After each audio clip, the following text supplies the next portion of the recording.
Roxanne Benjamin's There's Something Wrong with the Children being unceremoniously dumped on digital and the newly rebranded MGM Plus today, for days after a big horror drop day. Look out for Tuesday the 17th, is a film with interesting ideas that keeps faltering due to shoddy execution.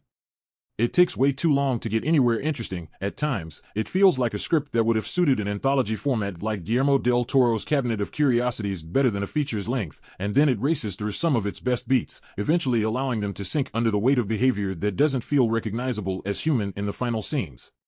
The midsection of Benjamin's film, when one character knows something is terrifyingly wrong, and no one will believe him, is easily the strongest, turning the common fear of not being ready to be a parent into something literally horrific. There's not much wrong with this film on paper, there's just something wrong with the execution. The script by T.J. Cimfel and David White has a smart setup. Two couples go on a camping trip together to drink, maybe get a little high, and leave their problems at home. Of course, that last part is the hardest, and Ellie and Thomas have brought some marital tension with them. Ellie reveals to her friend Margaret that she recently had a foursome with another couple, and, well, it didn't go as planned. To help the couple resolve their issues, Margaret and Ben agree to watch their friends' kids, Lucy and Spencer, for the night. Maybe it will help push them to have kids themselves? They've been dragging their feet in that area, partly because of mental issues that Ben has recently fought. When are you actually ready to have kids? No one is ever 100%. And Cimfel and White used that common anxiety as a starting point, but the script doesn't take enough advantage of it, turning it into something more predictable than it could have. Just a reminder, if you're enjoying the videos so far, please make sure to like, subscribe, and hit that notification bell so that we can keep creating meaningful content. Thanks for tuning in. After a half hour of mostly character-driven setup, things get weird when Margaret and Ben wake up to find the kids missing. The day before, the entire crew had found an old building with a massive hole in it that seemed to attract the children. Ben presumes they went to investigate it again and races there, only to find them on its edge.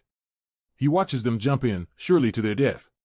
If that isn't traumatizing enough, he returns to the cabins to find Lucy and Spencer running around like nothing is wrong. Only Ben knows something is very wrong. It's a sharp premise for a horror movie, and the midsection of There's Something Wrong with the Children is well done in how it plays with perception. Of course, no one would believe Ben's story that the kids aren't what they appear to be. And Gueza and Maddle are fun in this act as they play games with Ben's mind, sending him over a mental edge. However, even here, it feels like Benjamin and the writers aren't living up to the potential of their first act, and not just because the bland Gilford doesn't seem to be up to the challenge of a role that should quickly dial up to unhinged. We should be allowed to simmer in Ben's predicament, questioning what we would do in that situation and how it would deteriorate our grip on reality. Instead, There's Something Wrong with the Children hurtles into a final act in which you realize that Santos wasn't ever given a character, and you don't care enough about Ellie or even Ben to be concerned about what happens to them. Perhaps knowing the imbalance in the ensemble, Benjamin shifts the protagonist role to the best performer in the film, Wainwright, who has to play concern, terror, and abject grief as she believes her husband has completely, dangerously lost his mind. She's the best thing about There's Something Wrong with the Children. I started to hope she would jump into the mystery hole and respawn in a movie that knew what to do with her.